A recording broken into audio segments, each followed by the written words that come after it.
Pozdrav svima. Želio bih govoriti o jednoj temi koja je malo neobična, čak i u duhovnosti, ezoteriji. Želio bih govoriti o koncepciji da smo mi kreatori vlastite realnosti. Možda ste se nekad zapitali, mnogi filozofi su se zapitali, kakva je veza ovoga ja u meni sa svijetom u kojim boravim. Kakva je veza između mojih postupaka i stanja moje svijesti i onoga što se zbiva u mom životu. Nekako u današnjem svijetu imamo dvije paradigme svijeta, da tako kažemo, prevladavajuće, povijesno. Jedna je ona klasična, znanstvena, racionalna, koja promatra svijet, postoji samo ono što možemo spoznati svojim čulima. Život ima jedan početak i kraj, jel tako? Postoji samo jedna vremenska linija u kojoj postojimo. Dakle, jedna klasična znanstvena slika svijeta. Tvrda, razumska, racionalna. Druga, neka standardna, uobičajena slika svijeta je ona koja je teološka slika, vjerska slika, transcendentna, koja dozvoljava da postoji i neka druga realnost.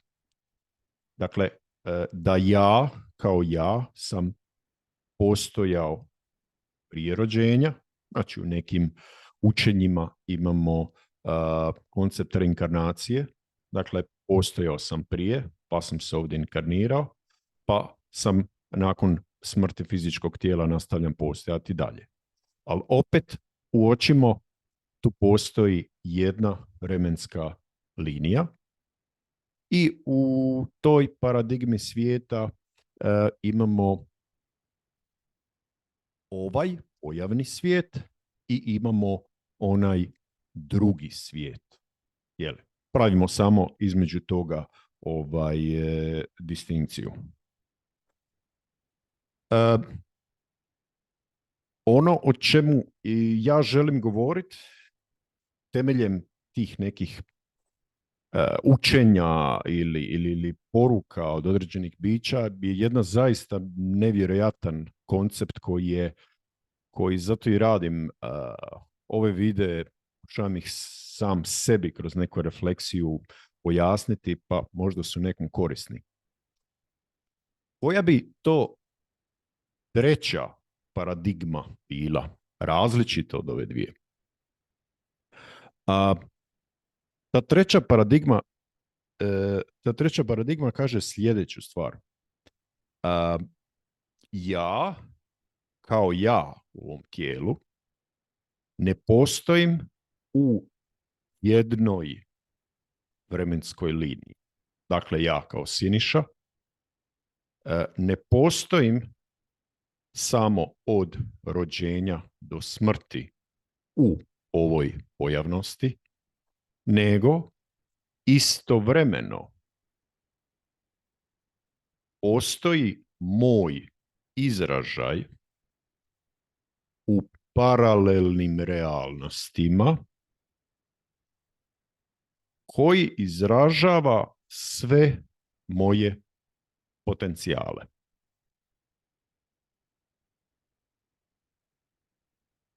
Ajmo to malo plastično prikazati, jer je dosta teško ovako filozofski i metafizički to govoriti, nejasno je. Na primjer, ajmo pojednostaviti. Ajmo reći da ja nakon svog rođenja sam mogao imati samo 3 moguća životna puta ili nazovimo ih dalje 3 vremenske linije. Prva je da nisam, kako bi se reklo, uspio u životu, da sam postao beskućnik i da sam relativno mlad od neke bolesti umro. Znači, to je jedna, ajmo reći, ne tako poželjna vremenska linija. U drugoj vremenskoj liniji, u kojoj se, na primjer, nalazim sad, sam završio školu i živio neki normalan život, imao posao, imao obitelj, imao djecu, ali nisam ostvario neke stvari bitne za čovječanstvo ili tako dalje. I u trećoj varijanti mog života, životnog puta, vremenske linije, ajmo koristiti tu riječ, ja sam osoba koja je postigla svoj veliki potencijal. Napisao sam knjige, ja sam utjecajna osoba,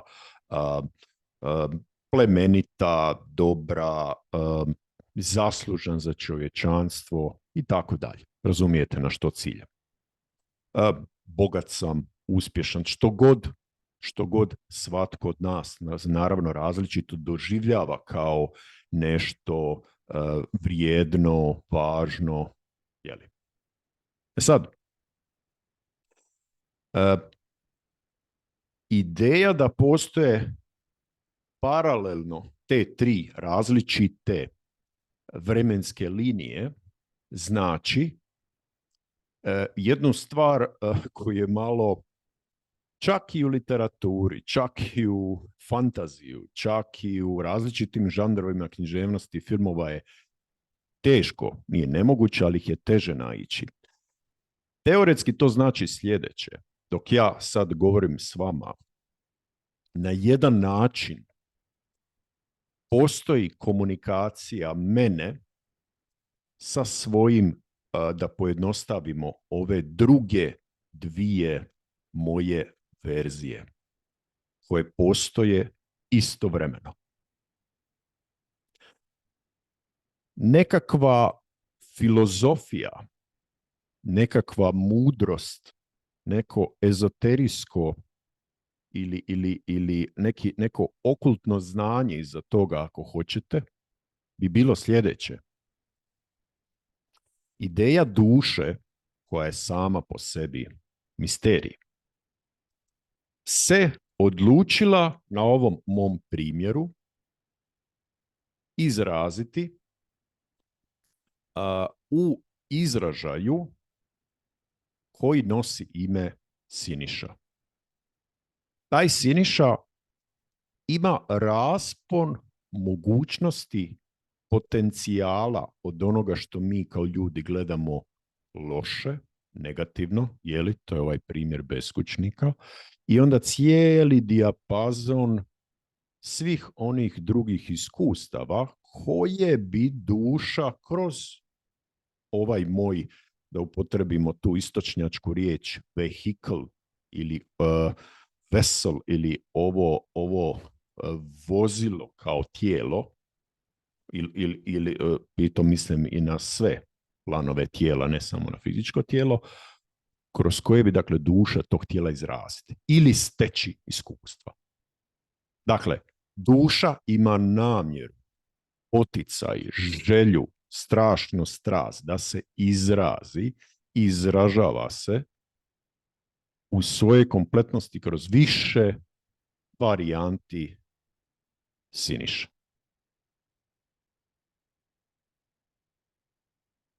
Ne znam jesam vas izgubio, ali pokušajmo polako dalje. Što to znači?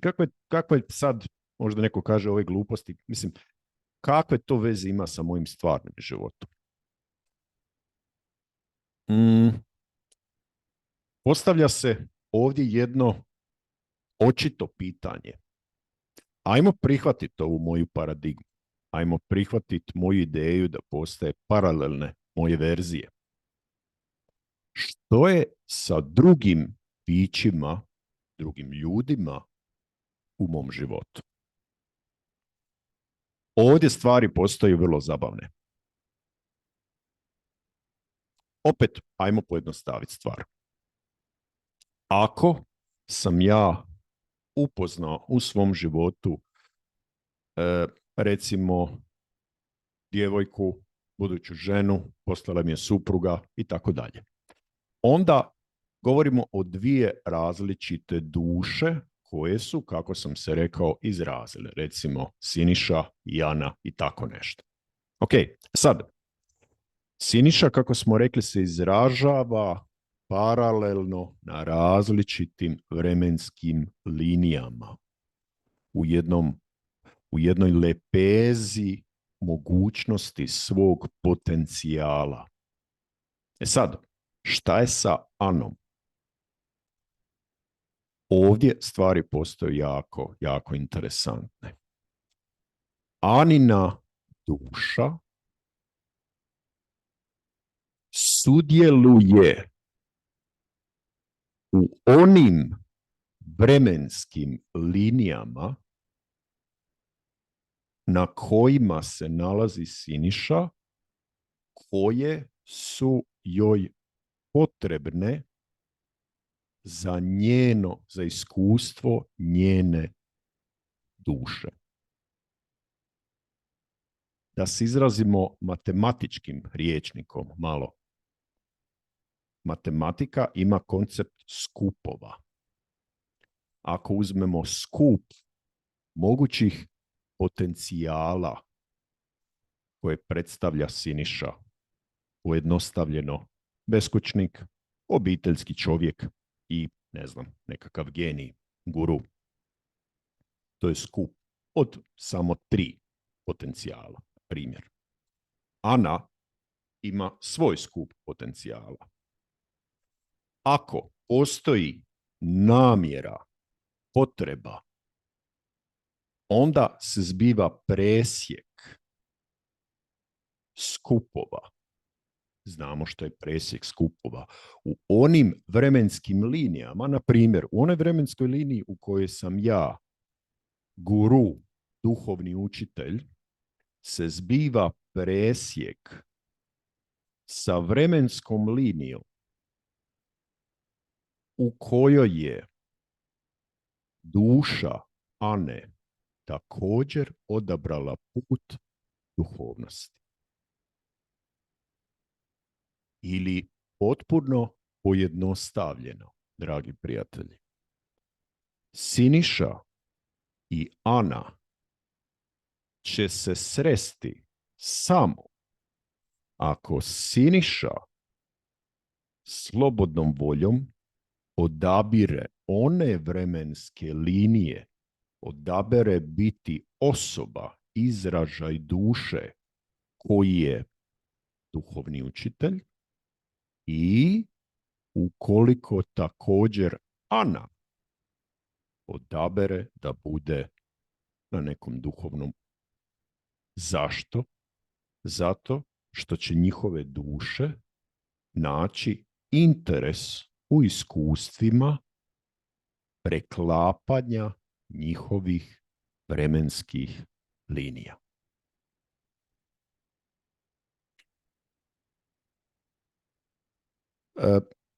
Opet, kad sam nedavno slušao ovim koncepcijama, čuo sam ih u kanaliziranjima od Arcturijanaca, ali to je potpuno nevažno. Mi predstavljamo filozofski određenu paradigmu koja je interesantna kao mudrost i mislim da pruža pogled i objašnjava nekakve koncepte koji se pojavljuju kao dogma često u duhovnosti. Na primjer, u duhovnosti, posebno ovoj, da tako kažemo, moderno, koja se često zove i New Age, dakle taj pojam vrlo rastegnut, što god on značio,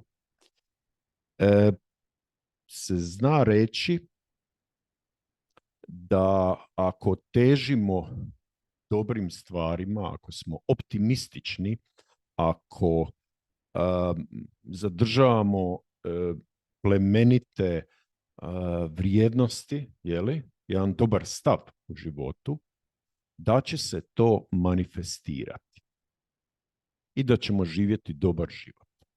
Ako naučimo opraštati, otpuštati,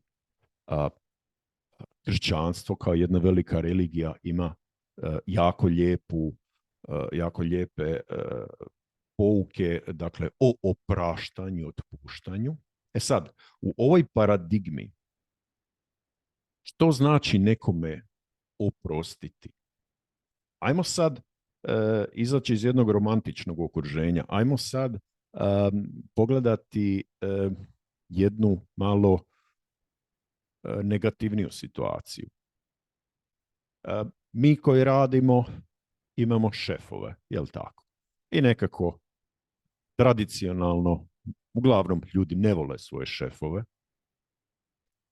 Tu se zbivaju zbog tih neobičnih odnosa konflikti. Sad, ajmo tu situaciju sa šefom staviti na test ove naše paradigme kreatora. Dakle, ova moja paradigma kreatora kaže, ja koji radim u nekoj firmi i imam šefa koji me maltretira i čini zlo, danas se koristi ta riječ mobbing, sam kao kreator se nalazim na vremenskoj liniji koju sam ja odabrao i ako se sjećate ovog primjera od malo prije, moja vremenska linija se ukrstila, ukrižala, preklopila sa vremenskom linijom moga šefa koji me maltretira. Sad, rješenje je u ovoj paradigmi svijeta da sam ja kreator u biti vrlo jednostavno. Kako sam ja itekako svjestan da mogu birati svoja iskustva kao ego koji izražava iskustva, prikuplja iskustva za svoju dušu, za svoj viši plan. Ono što ja trebam svjesno učiniti je promijeniti vremensku liniju. Želim preći na vremensku liniju na kojoj se ne svađam sa svojim šefom. Dakle, primijetite, ja ne mrzim svoga šefa. Ja ne želim pobjeći od njega. Ja želim nastaviti svoj razvoj, učenje na nekom drugom putu gdje ću se nastaviti razvijati bez iskustva konflikta i frustracije. Spomenuo sam kršćanstvo, no i druge velike religije i duhovna učenja to imaju i u zadnje vrijeme je taj koncept dosta popularan. Opraštanje, otpuštanje.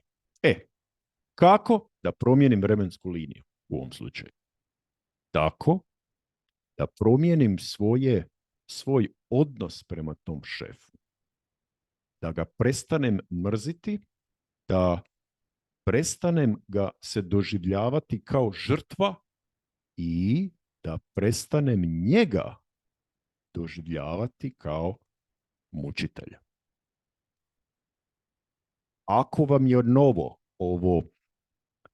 ove uloge mučitelja žrtve, preporučam vam da čitate ruskog bioenergetičara, filozofa Lazareva, koji to detaljno u svojim knjigama objašnjava.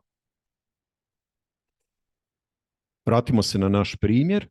Ja imam šefa koji me svojim maltretiranjem, ajmo reći, kako se to lijepo kaže, energetskom razmjenom, nešto uči. Uči me da ne volim dovoljno sebe. Uči me da ne poštujem dovoljno sebe. Jer kad bi se dovoljno poštivao, ja ne bi trpio da me neko maltretira. Nego bi se nasmiješio i našao drugi posao. Ok. Sad, ne mora nužno biti da ću ja dati otkaz. Poanta je da ja mijenjam svoje unutarnje stanje. Moje unutarnje stanje u odnosu na situaciju svađe s nekim transformiram. Nije to lako. Niko nije rekao da je to lako. Transformiram ga u jedno stanje učenja. U budizmu imate često pitanje ko je odgovoran za stanje u svijetu. I ispravan odgovor je da je svatko od nas odgovoran.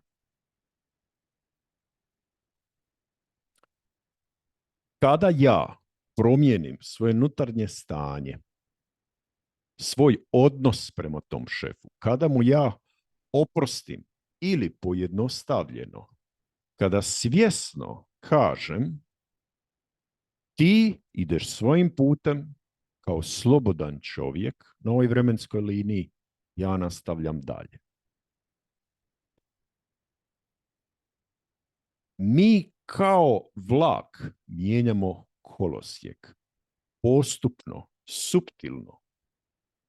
Ono što se počinje zbivati, stvarno govorim iz životnog iskustva, je da se počinje mijenjati odnos, dinamika odnosa sa tom osobom. Ono što će se desiti, možda se možete i u svom životu poistovjetiti, da su kada ste ljudima oprostili ili kada ste razumjeli dinamiku odnosa sa nekom osobom, na neki način ta osoba je na miran način otišla iz vašeg života. Postoji i mogućnost da se vi krenete mijenjati, da počnete mijenjati vremensku liniju, jednu pozitivniju, a da ta osoba ostaje sa vama. To je dobro, zato što da bi ta osoba postojala s vama na toj novoj vremenskoj liniji, na toj novoj vremenskoj liniji sjetite se primjera Siniše i Ane, gdje je bio njihov presjek, na kojoj vremenskoj liniji. Dakle, ako sam ja odabrao vremensku liniju na kojoj sam plemenitiji, opušteniji, imam onu lijepu riječ, ljudi dobre volje. Znate na što mislim. Netko ko se više ne zamara novce. Netko ko se više ne uzbuđuje oko posla toliko. Jel?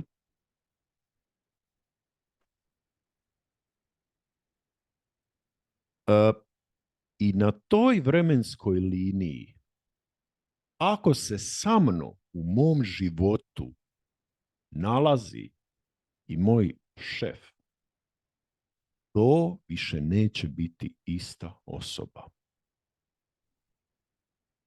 Zato što na toj vremenskoj liniji se nalaze ljudi koji žele iskustva koja su plemenitija, opuštenija, dobronamjerna, ispunjena razumijevanjem, razumijete. Na toj vremenskoj liniji, na toj vibraciji koju ja svjesno postupno odabirem i stalno kao vlak mijenjam kolosijek, naći će se točno oni ljudi koji su na toj vibraciji.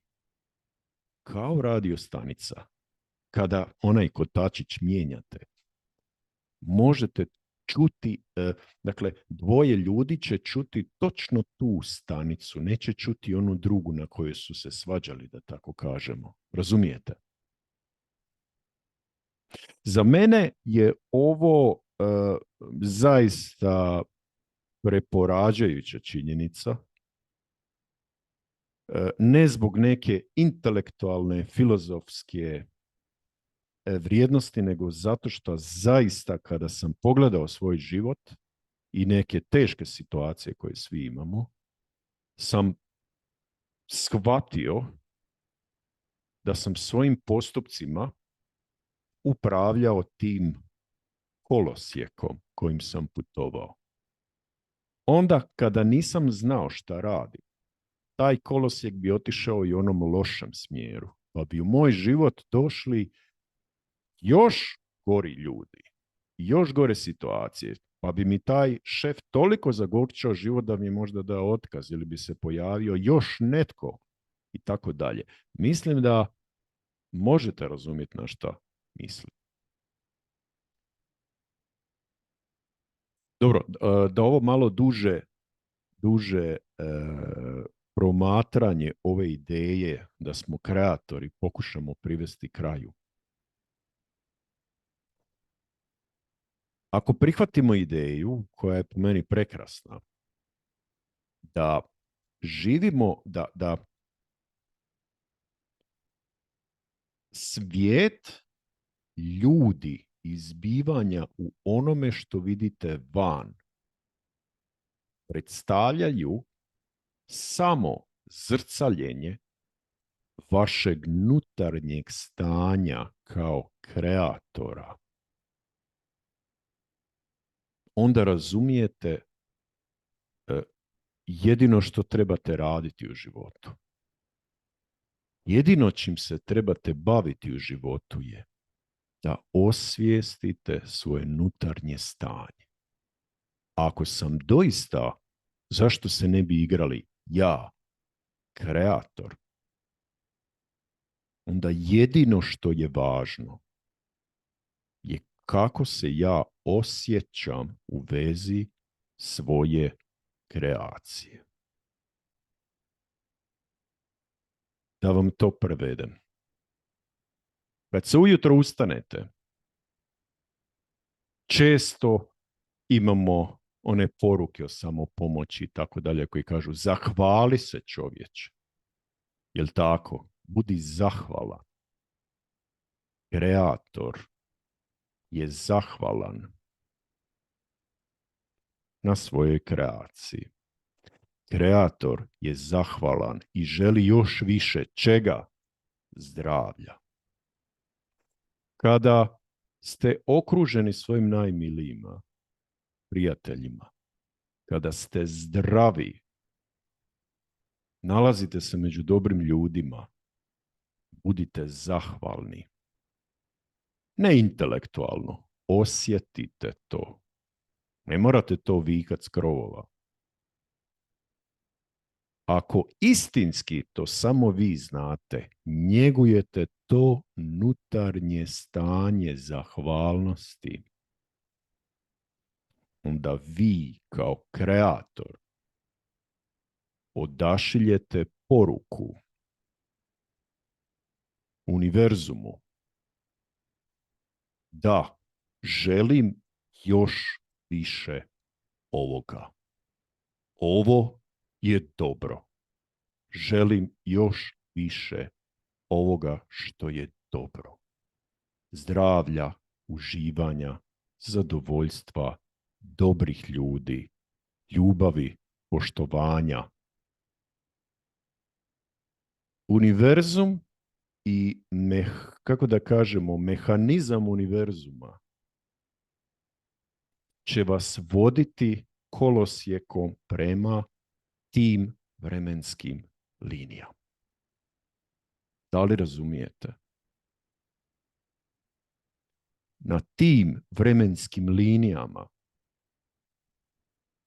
će ostati ljudi i situacije koji odgovaraju vašoj želji kao kreator.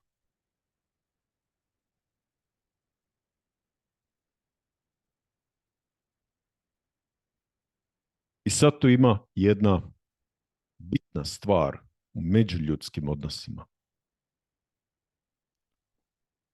Moramo naučiti pustiti druge ljude. svojim nekada. Rekli smo da sam ja kreator i da se van mene zrcali rezultat moje kreacije. I da su u toj mojoj kreaciji nalaze ljudi koji su željeli u njoj sudjelovati, dijelimo kao kolektiv zajedničke okolnosti, dijelimo jako ružne stvari, ratove, bolesti i prekrasne stvari, čuda. Jer želimo biti tu, zajedno u njima. Ako se počnemo mijenjati, kako sam rekao, ako kao kreator kažemo ne želim biti u toksičnom vezi, ne želim biti s ljudima koji govore ružne stvari, koji su strahovima, koji su tjeskobama, dosta mi je toga. Želim biti zahvalan, želim biti ispunjen ljubavi i poštovanja. Moguće je da ljudi u našoj blizini to ne žele. Moguće je da oni kao kreatori biraju one svoje druge vremenske linije. Da li razumijete? I to je njihovo božansko pravo. Njihova duša sa ego inkarniranim putuje kroz ta iskustva. Najteže je u tim situacijama razumjeti da trebamo te ljude otpustiti. Moguće je da će otići potpuno iz našeg života svojim putem. Moguće je da ćemo ih manje viđati, no moramo nešto razumjeti, to je jako, jako teška lekcija.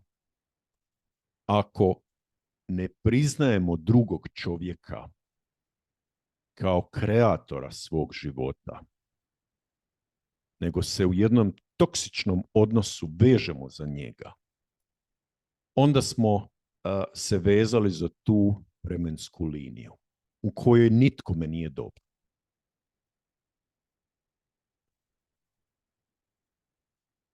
Za kraj ima jedna suvremena, moderna metafora za ovu ideju kreatora.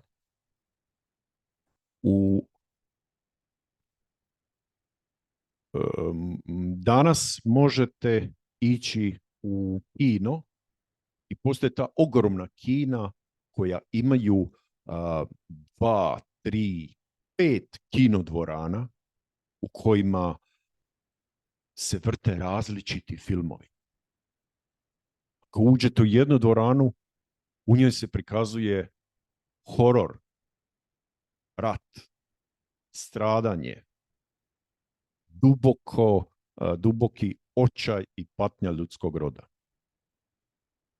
Ustanete se iz te dvorane, odete u drugu. U drugoj dvorani već vidite ljude koji pokušavaju, pomirili su se, pokušavaju stvoriti neko društvo, no još uvijek se svađaju, ima problema, zbunjeni su i frustrirani, ne znaju kako da stvore drugčiji svijet. Otiđete iz te kinodvorane i odete u treći kinodvorani, ljudi su našli, nakon puno muke i izazova, rješenje da žive zajedno.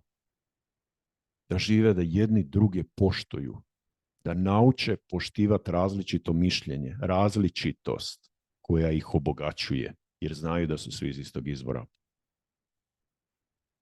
U ovoj metafori samo treba dodati jedan detalj. Mi svi istovremeno proživljavamo sve filmove. Jedino što radimo cijelo vrijeme je da odlučujemo osvijestiti jednu od tih dvorana, dati joj važnost. Naša duša je pripremila 3 filma. Mi biramo koji ćemo gledati, no sva 3 filma se stalno vrte. Zbog toga je velika odgovornost na nama, na ovom egu, da biramo, da svojim unutarnjim stanjem odaberemo što želimo, kakvo iskustvo želimo, koji film želimo gledati. Evo toliko, dragi prijatelji. Do idućeg slušanja. Lijepi pozdrav u svjetlosti. Hvala.